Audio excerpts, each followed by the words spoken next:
후분양제하고 분양 원가 공개, 그다음에 분양가 상한제 요 세 가지가 핵심적으로 말씀해 주셨는데요. 요 세 개를 하면 집값이 좀 잡힐 수 있습니까? 시중에 3천조가 떠돈다고 그래요. 삼성현대가 자금 동원력이 있어요, 없어요? 후분양 할 수 있어요, 없어요? 거긴 가능할 것 같은데. 제가 잘 모르지만. 아니, 할 수가 있잖아. 다 줘놓고 팔 수도 있잖아. 그래서 다 줘놓고 파는 법을 만들어도 되잖아. 근데 삼성현대 입장에서는 짓기도 전에 3년 전부터 자기가 짓는 아파트를 사겠다고 줄을 쫙 서가지고 은행에 가서 돈을 잔뜩 빌려서라도 공사 대금을 다 대겠다는 사람이 쭉 줄 서 있는데, 에? 후분양하는 걸 좋아하겠어요, 나빠하겠어요? 아, 되게 싫어하죠. 왜 삼성현대는 후분양하면 싫어해? 재벌들은. 건설업자들은 뭐 다 싫어해. 그러면 후분양제가 집값 잡는데 효과가 있냐 없냐를 떠나서 집을 살라고 하는 사람 입장에서는 사서 돈을 치르면 그냥 그 다음날 들어가는 게 좋아요? 집을 샀는데 3년 있다 들어가는 게 좋아? 산 것도 아니야. 내 것도 아니고 짓고 있어 지금. 불량품이 지어지고 있어. 그 다음에 건설업자가 돈을 다 받았어 미리. 그러면 비싼 자재를 쓰고 싶어요? 보통 자재를 쓰고 싶어요? 좀 싼 걸 쓰고 싶어요? 최대한 좀 이윤을 맞춰야 되니까 더 늘리고 싶어요. 돈 늘리고 이윤을 더 내려면 그러니까 자재가. 자재 바꿔치기, 가구 바꿔치기. 그래서 불량품만 만들어져. 어떻게 하면 좀 더 불량한 아파트를 지을까? 겉모습은 같은데. 그런 생각을 하게 되잖아. 사람이니까 욕심이 생기죠. 그러니까 아파트의 품질이 개선되는 게 아니라 우리가 가끔씩 보면 아파트가 입주하려고 보니까 어디 뭐 여기저기 하자투성이다. 저 아파트를 다 줘놓고 팔면 저기 물이 새고 있어. 안 팔려. 아주 완벽하게 감쪽까지 해놓으면 모르겠죠. 아파트를 가서 다 이렇게 체크를 해봐. 자기가 잘 모르니까 전문가를 데리고 가서 어느 정도인지. 소비자 입장에서는 훨씬 좋은 거야. 후분양을 하면. 그 다음에 가장 좋은 거는 3년 동안 로또 맞았다, 어디 분양한다, 어디 분양받으면 3억 오를 거다, 어디 분양권 샀더니 얼마가 올랐다더라, 이런 기사가 없어지죠. 그런 기사들이 사라지면 좋아요, 안 좋아요? 세상에 어느 나라에도 없는 분양 딱지 거래가 사라지죠. 분양권 전매. 아, 딱지 거래. 입주권 거래. 네, 입주권. 네, 입주권. 다른 나라에 없어. 에? 웃돈 주고 팔고 뭐 누가 얼마 벌었네 웃돈 뭐?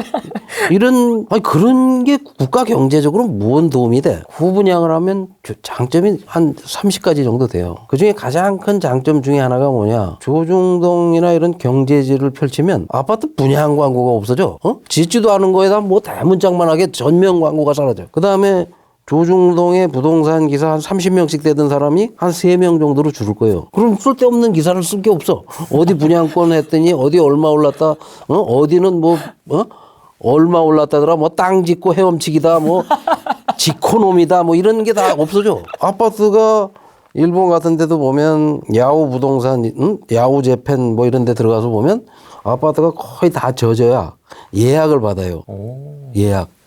이거 우리가 이렇게 지금 잘 짓고 있는데 설계도라든지 자재라든지 이런 걸 다 상세하게 설명을 해서 또 진행 중인 거를 이렇게 영상을 보여줘서 다 지어지면 살 예약자를 받아. 고르고 골라서 사 아파트를. 우리가 저 자동차 하나를 사든 핸드폰 하나를 사도 고르고 비교해보고 사는데 아니 하나에 10억짜리를 사는데 물건도 없는데. 그래서 이 선분양 자체가 우리가 물물 교환을 할 때도 서로 물건을 보여줘요, 안 보여줘요? 보여주고 바꾸는데 이건 지금 아파트 시장은 물물 교환보다도 나쁜 거야. 아무것도 없는데 정부에서 받은 공공택지 계약금 5%만 내고 아파트 분양을 해요. 땅값의 5%만 치르고 건설업자가 분양대금의 10%를 계약금으로 받고 땅만 파면 또 30%를 받고 이건 자기 돈 한 푼 없이 소비자가 낸 돈으로 집을 짓는 거예요. 소비자 입장에서 보면 내 돈 내고 땅 사서 건물을 짓는 거야. 우리나라에서는 재벌과 건설업자 천국이에요. 그런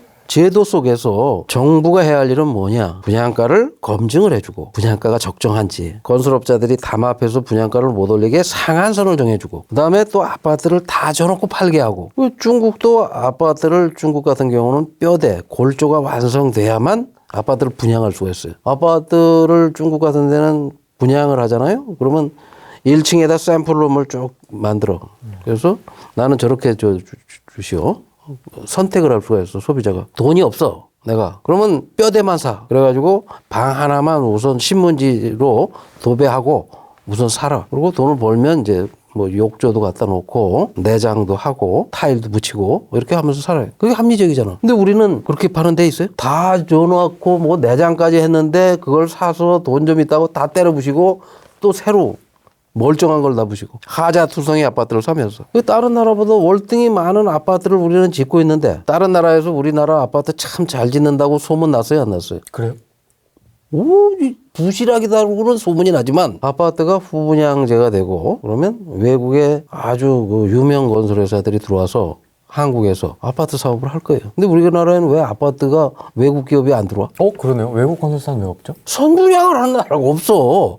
이렇게 특혜를 주는 나라가. 아니 미국이나 영국이나 다른 나라 건설회사가 한국에 와서 아파트 사업 할 수 있어요, 없어요? 할 수 있어야 되는 거 아니야. 시장이 다 개방됐는데. 또 우리나라 건설업자가 그렇게 많은 아파트를 팔아먹었어. 근데 우리나라 아파트 하는 현대삼성이 미국 가서 아파트 장사한다는 얘기 들어본 적 있어요, 없어요? 아시아 쪽은 제가 들어본 것 같아요. 없어. 베트남 뭐 이런데. 없어. 그런 데는 공사만 하청을 줘. 아니 이렇게 부실 덩어리만 만드는 거를 뭐로 데려다가 하냐고. 이런 얘기를 하는 전문가가 있습니까? 없었습니다. 네. 왜 없죠? 이런 얘기를 들으면 재벌이나 건설업자들이 좋아하겠어요? 안 좋아하겠어요? 그건 재벌이나 건설업자들한테를 상대로 벌어먹고 사는 사람은 그 다 가짜들이거든.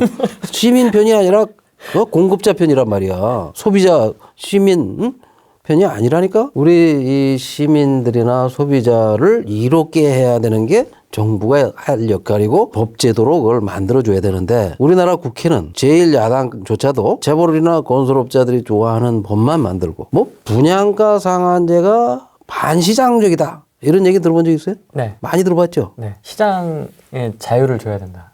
그게 무슨 아니 아파트 짓는데 뭐 그 아파트가 재래시장에 가서 뭐 돼지고기 사는 것도 아니고 그거하고 같아요? 그냥 뭐 그런 것 같아요. 분양가 아니, 상한. 네. 물건도 없는데, 아니, 물건도 없는 걸 파는데 정부가 분양가가 맞는지 틀리는지 분양가를 상한선을 정해가지고 하는 게 그게 왜 반시장이에요? 그러면 분양가 상한제를 도입한 박정희는 반시장주의자예요? 아니죠. 네. 그걸 한 전두환이는 반시장주의자예요? 그걸 이어간 노태우나 김영삼은 반시장주의자예요? 그러면 국민의힘은 반시장주의자만 모인다는 게야? 거기가 사회주의당인가? 국민의힘이? 그게 국민의힘이 계속 해오던 거야. 이명박, 오세훈이 분양가 상한제를 아주 철저히 했어요. 그래서 강남에 3억짜리 아파트가 나오는 거야. 그 이명박, 오세훈 이 사람들은 다 반시장주의제? 그럼 뭐야 그 사람들? 노무현과 문재인만 친시장주의자야? 그것도 아니죠. 그럼 뭐야? 그 가짜들이 나와서 그런 얘기를 하는 거예요. 가짜들이. 분양가 상한제하고 무슨 시장주의하고 뭔 상관이 있어? 이제 보통 그런 논리죠. 시장의 그 균형 가격을 맞춰 간다 알아서. 균형 가격을 맞추려고 정부가 이 커피의 원자재를 정부가 땅을 대줘요. 강제로 뺏어다가 논밭을 강제로 뺏어다가 100만 원짜리를 뺏어다가 200만 원에 대줬어. 근데 거기다 400만 원짜리 아파트를 지면 제가 받나 안 받나를 정부가 통제를 해야 돼요. 가격 검증을 해야 돼요, 안 해야 돼요? 다 해야 된다고 보시는 거죠? 짓기도 전에 또 팔아. 그 짓기도 전인데 일반 시민이 그걸 어떻게 알아? 모르죠. 그래서 그걸 검증을 해준 거야. 주택보급률이 50%도 안 될 때 박정희는 지금 반포에 가면 반포 주공 1단지 아파트가 얼마인지 알아요? 분양가가? 20만 원이야. 평당. 그 당시. 네, 평당 20만 원. 20만 원 이상 받으면 안 돼. 그래서 15평짜리는 300만 원, 25평짜리는 500만 원. 거기 제일 큰 평수가 60평이야. 지금 국회의장 박병석 씨가 가지고 있는데 네? 그게 1200만 원이었다고. 그래서 분양가 상한제를 정해서 그 당시에는 전국 어디다 짓든 아파트는 평당 20만 원 이상 받으면 안 돼. 이렇게 정해줬어. 그러다가 전두환이 들어와서 제일 처음에 한 아파트가 어딘지 알아요? 가락시형 아파트하고 개포주공 아파트예요. 개포주공 13평짜리 아파트가 분양가가 얼마인지 알아요? 그때는 평당 80만 원씩 해서 13평짜리를 1000만 원에 분양했어. 전두환이가. 이런 얘기 와서 가짜 전문가들이 해요, 안 해? 안 하잖아. 네. 그럴 때는 상한선이 있어가지고 80만 원 이상 받으면 안 돼. 엄마 아파트가 79년에 분양을 했는데 그때는 분양가가 얼마인지 알아요? 68만 원, 70만 원이야. 그래서 30평짜리가 그럼 얼마입니까? 2,100만 원. 근데 미분양이 60%야. 그것도 비싸서. 그 똥마 아파트라고 그랬어요, 그걸. 금마 아파트인 줄 알았는데 엄마 아파트가 아니라 분양이 안 돼. 2천만 원인데도. 그래서 왜 그러면 그때 2천만 원에 그런 아파트가 안 팔리냐면 거기보다 더 좋은데 1,800에 개포동은 주택공사가 짓는 거는 80만 원, 81년도에도. 그다음에 81년도에 서초동에 있는 무슨 뭐 무지개 아파트 이런 것들을 분양할 때는 120만 원씩 했어요. 평당. 30평이면 한 4천만 원이 채 안 됐죠. 그럼 86 아시안 게임 한 그 잠실에 있는 아시아 선수촌 아파트라고 들어본 적 있어요? 그다음에 저기 저 둔촌동 옆에 88 올림픽 했던 올림픽 선수촌 아파트가 있고 네. 그런 아파트가 분양가가 얼마인지 알아요? 그때 분양가가 140만 원. 그럼 30평이면 얼마입니까? 5천만 원. 30평까지는 그냥 분양을 해줬어. 그렇게 해서 주변에 아파트가 1억인데 새 아파트가 5천만 원에 나와. 그럼 이 주변에 있는 1억짜리 아파트가 어떻게 돼요? 더 올라가질 않아. 좀 떨어져. 그래서 끊임없이 새 아파트가 이 헌 아파트 값의 절반 이하로 계속 나와. 그럼 어떻게 돼요? 집값이 안정돼요. 그때는 주택보급률이 50% 60%밖에 안 됐어. 그 공급 부족이에요? 아니에요? 지금보다 훨씬 부족이야. 지금은 주택보급률이 110%야. 근데 주택보급률이 50%도 안 될 때도 집값을 잡았어. 왜? 분양가 상한제를 해서. 아니 논밭에다 아파트를 짓는데 그 잠실이라는 데가 잠실도라고 섬이에요. 섬. 한강에 있는 섬이었다고. 잠실도라고 불렀어요. 지금은 도라고 안 하잖아. 섬이 아니거든. 왜? 그 탄천이나 이런 걸 연결시켜 가지고 그다음에 성남이나 이쪽으로 다 연결이 돼 있기 때문에 섬처럼 고립된 게 아니에요. 저 잠실에 가면 석촌호수라는 게 생기고 호수를 그 도로를 뚫고 해서 잠실도를 뽕나무 밭이었어요. 여기가 개발을 한 거예요. 그다음에 저 반포 주공은 원래 그 이름이 남서울 아파트예요. 서울의 남쪽에 있다고 그래가지고 영등포의 동쪽이라고 그래가지고 영동지구라고 하고 이 한강 건너 남쪽에 있다고 그래서 남서울 아파트가 반포 아파트예요. 박정희 전두환 때는 그렇게 한 거예요. 전두환 때 목동 신시가지를 만들어. 그 다음에 상계 신시가지를 만들고.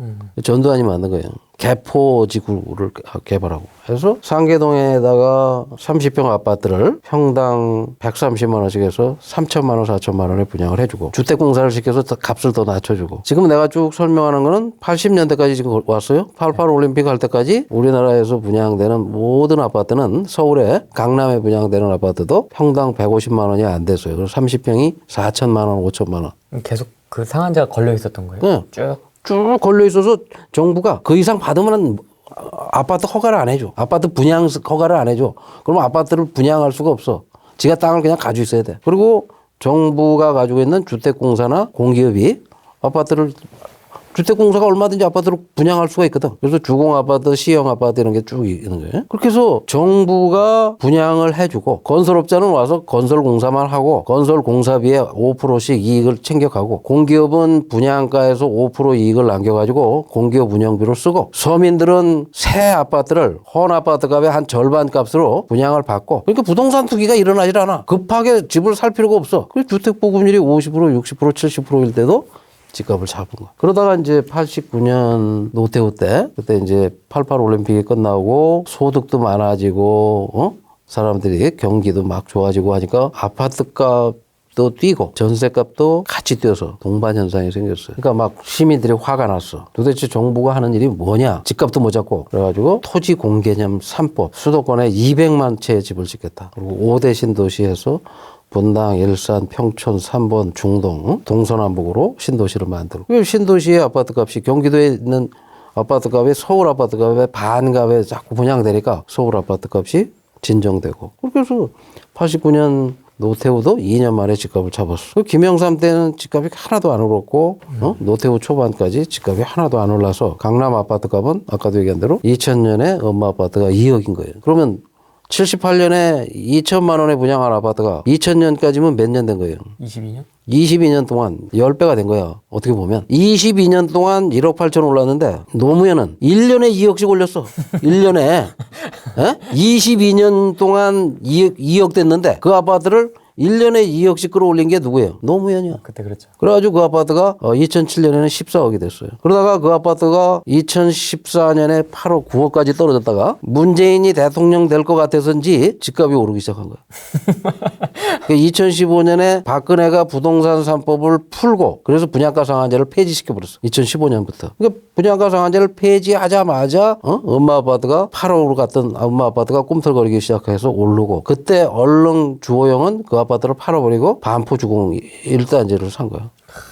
그래서 주호영은 20억을 본 거야. 잘하네 투자. 네. 그래서 제1야당 원내대표가 그렇게 20억 벌고 국회의장은 40억 벌고 여당 대표는 20억 벌고 청와대 참모는 뭐 10억씩 벌고 이렇게 전부 다 강남에 서초에 아파트 하나씩만 가지면 수십억씩을 버는 거야. 자기들이 자기 집값을 끌어올린 거야. 그러니까 대한민국의 정책 결정권은 50명도 안 되는 사람이 가지고 있고 최종 결정권자는 10명도 안 되고 그 사람들이 결정하는 거야. 정책 결정. 그들의 집값이 그 사람들은 불로소득을 챙기는 거야. 그 자기만 챙기면 미안해. 그러니까 그 동네 사람들을 다. 강남에 아파트 한 채 가진 사람들은 문재인 정부에서 10억씩을 손사했어. 그래서 강남 사람들이 고마워해요 안 해요? 안 해. 세금도 걷어간다고. 세금도 깎아줬어. 이명박은. 종부세를. 제가 대통령 되자마자 종부세를 노무현 때 종부세를 반으로 깎아줬어요. 그 종부세를 깎으니까 집값이 떨어진 거예요. 종부세를 깎아도 집값은 떨어져. 그 문재인은 종부세를 올리면 집값이 떨어질 거다. 그 종부세를 올렸더니 집값이 떨어져요. 취등록세는 노무현 때는 계속 깎아줬고. 자 봐요. 그러면 세금과 집값 상승은 직접적 관계가 없다. 집값이 올라서 버는 돈이 커지면 세금의 50배, 100배의 이익이 생기는데 그 세금 조금 더 내더라도 전혀 영향이 없는 건 아니에요. 집값이 안정적인 나라에서는 세금이 영향을 줘. 근데 우리처럼 집값을 미친 듯이 끌어올릴 수 있는 나라에서는 세금이 직접적 영향을 주지 못한다. 그런 거 지금 입증되고 있잖아요. 분양가 상한제와 분양 원가 공개는 그렇게 중요한 거다. 소비자에게. 그러면 그 분양가 상한제와 분양 원가 공개를 가장 잘했던 정권이 누구냐? 이명박이야. 강남의 그린벨트를 300만 원씩 수용해서 거기다 500만 원짜리 아파트를 지어서 원가가 800만 원인데 970만 원에 분양을 했어요. 200만 원 남기고. 그러니까 30평짜리를 3억에 분양을 해. 그것도 한 달에 한 번씩 분양이 나와. 강남에 나왔다가 서초에 나왔다가 송파에 나왔다가 위례에 나왔다가 고향 원흥에 나왔다가 하남 미사에 나오고 한 달에 한 번씩 2억, 3억, 2억 5천, 3억 이게 계속 분양이 나오면 어떻게 돼요? 계속 공급이 되니까. 민간 아파트는 어떻게 되겠어? 10억짜리들 분양이. 안 되죠. 쳐다도 안 보지. 아니 저 좋은데 2억, 3억에 나오는데 그걸 왜 사? 그럼 흔 아파트 값이 어떻게 돼요? 조정을 받는. 쳐다도 안 봐. 흔 아파트를 사람들이. 팔라고 내놔도 아무도 안 사. 집값 잡는 방법이 될 것 같아요? 아닐 것 같아요? 이렇게 쉬운 방법이 있어. 근데 이거를 할 수 있는 사람은 대통령과 서울시장밖에 없어. 경기도지사하고. 근데 경기도지사는 뭘 해요 지금? 토지거래가 맞아요. 기본주택. 기본주택이 뭐예요? 저 잘 모르겠습니다. 기본주택. 뭡니까? 기본주택. 기본주택은 경기도가 집을 지어서 그냥 세를 논다. 무주택자에게. 그냥 경기도가 가지고 있겠다. 근데 아파트가 뭐 빵인가? 아니야. 그럼 이재명 지사가 임기가 4년짜리야. 그러면 임기 2년이 지났는데 아직 착공을 안 했어. 그럼 임기 안에 기본주택이 몇 개 입주해요? 될 수 있을까요? 없어. 한 군데도. 네.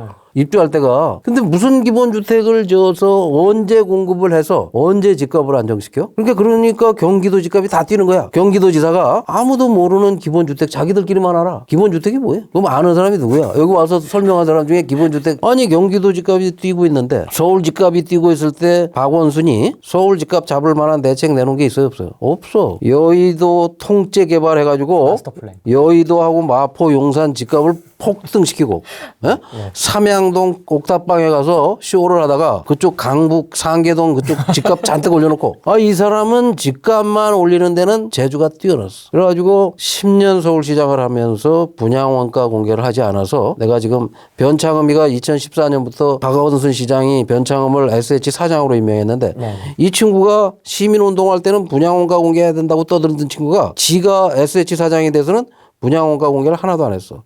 했는데 전부 가짜를 했어. 3억 들어간 걸 5억, 6억 들어갔다고 가짜 원가 공개를 했어요. 그래서 내가 지금 소송 중이야, 경실련이. 근데 안 내놔. 서류를 다 잊어버렸대. 잊어버렸다고요? 네. 말이 되나 그게? 그리고 월성 원전도 폐기 처분하듯이 숨기고 안 내놔. 그래서 지금 고발하려고 그래요. 그 다음에 조금 쉬더니 LH 사장을 가서 또 1년 몇 동안 했어. LH도 마찬가지로 이 이명박 오세훈이 강남 그 세곡동 수서역 앞에 평당 1200에 분양을 했어요.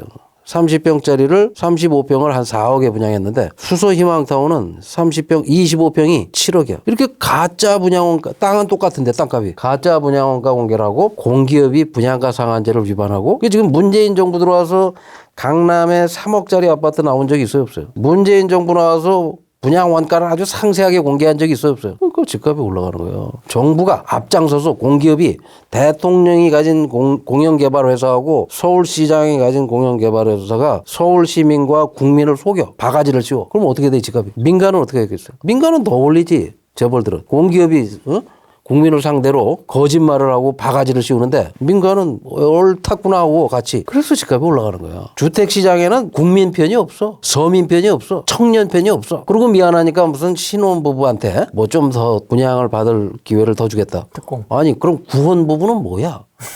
어? 아니 신혼부부한테 기회를 주고 구혼부부 20년 30년 국가에 세금을 내고 무주택 가장으로 집 한 채 마련하려고 분양을 기다리는 사람들은 분양 기회를 안 주고 이게 제정신을 가진 정부냐고. 이런 돌대가리 같은 관료들이 정책을 만드니 그 정책이 소프트할 리가 없잖아. 분양가 상한제와 분양원가 관계는 아파트를 짓기도 전에 선분양하는 데는 필수다. 소비자 보호를 하기 위해서. 자 봐요. 건설회사는 하나야. 근데 소비자는 1000가구를 분양하면 1000명이야. 2,000가구를 분양하면 2,000명이야. 그 2,000명이 이 한 명의 공급자가 가진 분양 원가 정보나 토지 가격 정보를 알 수가 있어요, 없어요? 이 사람만 알아. 이 사람들은 몰라. 그러면 알려줘야 될 거 아니야. 정부가. 허가권자가 이 사람이 신청한 게 얼마고 어떤 내용으로 건축비는 얼마고 뭐는 얼마인데 따져보니까 적정하다든지 이건 너무 터무니없어서 반려를 시켰다든지 허가권자가 해야 되는 일이 정부가 해야 될 일이 그런 일이에요. 구청장이 해야 될 일이 그런 일이야. 지금 서울 시내 25개 구청 중에 서초구만 빼고는 전부 다 여당이. 분양 신청서를 반려했다는 구청장 뉴스 본 적 있어요? 서울에서? 근데 다 재벌표. 뉴스하면 반려를 시키고 따져보고 잘못됐으면 고치게 하고. 법적 근거가 없어서 그런 거 아닐까요? 왜 법적 근거가 없어? 반려할 만한 뭐 어떤 이유. 아니 반려하는데 허가권자가 생각한 어떤 기준에 미달하면 얼마든지 반려시킬 수가 있어요. 천안시장은 3번을 반려시켰더니 1,500에 신청한 게 1,200이 됐어. 아 그래요? 그럼. 아, 사례가 있구나. 아니 얼마든지 사례가 있으나 마나 누구나 할 수 있는 거 아니야.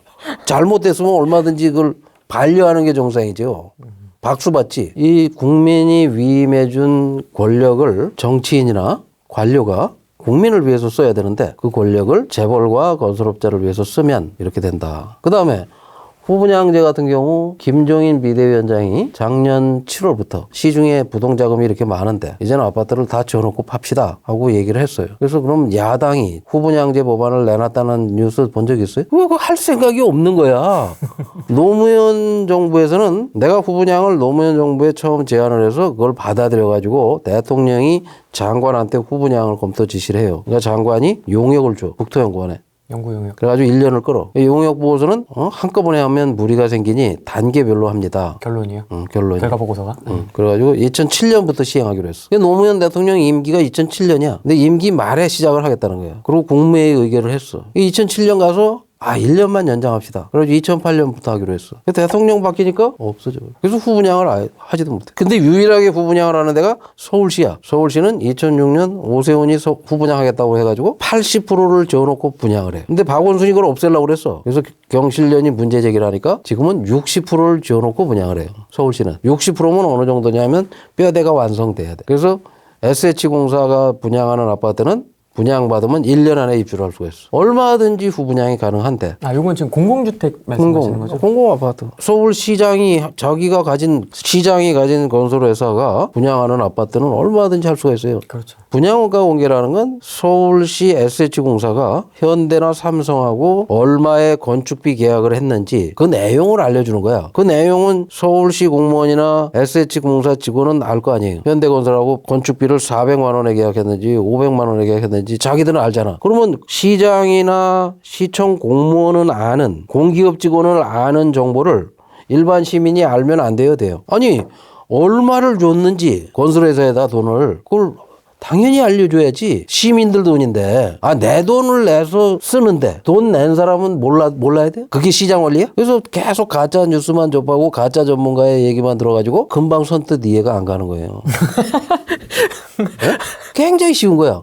그래서 그거를 오세훈이 2006년 시장이 돼서부터 2011년 시장하다가 1년 하고 그만둬 버렸는데 그때까지 5년간 분양원가를 상세하게 공개를 했어요. 그리고 이명박은 분양 원가 공개할 필요도 없이 정부가 얼마 이상 받으면 안 돼 하고 보금자리 특별법이라는 거 만들었어. 그래서 이명박 때 만들어진 법이 보금자리 특별법과 건물만 분양하는 특별법 두 개를 만들어서 강남에 30평 아파트를 건물만 2억에 분양을 하고, 그 다음에 강남에 30평 아파트를 보금자리 특별법을 적용해서 3억에 분양하고, 돈이 없는 사람들은 아파트 2억이든 3억에 분양해도 돈이 없으면 분양받을 수가 없잖아요. 그런 사람들을 위해서 다 지을 때까지, 입주할 때까지 돈을 하나도 안 내도 돼. 입주해서 10년 동안 나눠서 돈을 벌어서 조금씩 갚아라. 뭐 요즘 하고 있는 뭐 10년 분납 임대라는 게 있어요. 분납형. 지분 적립 약간 그런 느낌. 그건 가짜. 아, 그럼 가짜니까? 지분 적립이라는 건 가짜지. 왜죠? 지분 적립형이라는 건 뭐냐면 변창흠이 마곡지구에 아파트를 원가가 2억 5천인데 5억에 분양을 했어. 그래서 분양 원가 공개를 못해. 그런데 마곡지구 옆에 있는 땅을 원가 공개하고 분양가 상한제라면 3억에 분양을 해야 되는 거예요. 자기들이 지난 10년 동안 바가지를 씌우던 게 들통이 날 거 아니야. 3억에 분양하면. 그래서 작년 2월 달에 내가 박원순 시장을 만나서 서울시가 이제 가진 나머지 땅은 건물만 분양을 해라. 마곡이나 이런 데다가. 그러면 30평짜리가 1억 5천이나 1억 8천에 얼마든지 건물만 분양을 할 수가 있는 거 아니냐. 그게 당신이 말하는 부동산 공유제하고도 맞는 거다. 저 SH 사장이 분양원가 공개 안 해서 지금 나하고 소송하고 있는 걸 알고 있냐? 모른대. 안 가르쳐주니까. 관료들이 속인 거야. 시장을. 그리고 건물만 분양하면 당연히 싸고 이명박도 하는데 왜 자기가 못해? 그걸 하라고 그러니까 이 관료들이 그럼 그걸 하게 되면 자기들이 지금까지 바가지 씌운 게 다 들통이나. 그러니까 이걸 어떻게든 로또가 안 되게 하기 위해서 바가지를 계속 씌워야지 돼. 그래서 지분적립이라는 건 3억에 분양할 수 있는 아파트를 6억이나 7억으로 책정을 해서, 그래도 주변에 10억짜리보다는 싸니까 7억에 분양하고 나머지 이 시세 차익 4억을 10년, 20년 동안 나눠서 나한테 입금시켜. 이거예요. 3억에 분양할 수 있는 걸 7억에 분양하는 게 지분적립이에요. 여태까지 어두운 과거가 드러나지 않게 하겠다는 게 지분적립이에요. 그렇습니까? 그럼. 이거 팩트체크 좀 해봐야 될 것 같은데. 100%. 위험한데? 아니, 어쨌든. 아니 100%. 그렇습니다. 내가 그걸 다 가지고 있어. 그래서 그런 회의를 지분적립형 하지 말라고 내가 서울시 관료들이, 서울시 주택본부장이나 이런 친구들이 나를, SH 사장이나 나를 속이려다가 안 됐어. 박원순 시장이 극단적 선택을 하고 시장이 없으니까 중앙정부를 또 관료들을 꼬셔서 중앙정부 차원에서 그걸 하겠다는 거야. 근데 요번에 이제 시장 되는 사람들이 no, 지분적립형은 이거 가짜야. 그래서 지금 앞으로 시장 될 사람이 과거 10년 동안 분양 원가를 내가 다 공개를 하겠다. 분양가 상한제 위반해서 더 받은 거 있으면 그 책임자를 내가 문책하겠다. 이런 공약을 내걸 시장을 내가 지금 접촉 중이고 곧 그렇게 언론과 함께 그렇게 할 거예요. 그래서 변창흠이 SH나 LH에 있을 때 분양원가 공개를 못했기 때문에 지금도 장관 되자마자 자기가 시민운동할 때 분양원가 공개를 해야 된다고 떠들던 사람이 분양원가 공개를 하면 논란이 생길지 모르니까 분양원가 공개를 못하겠다.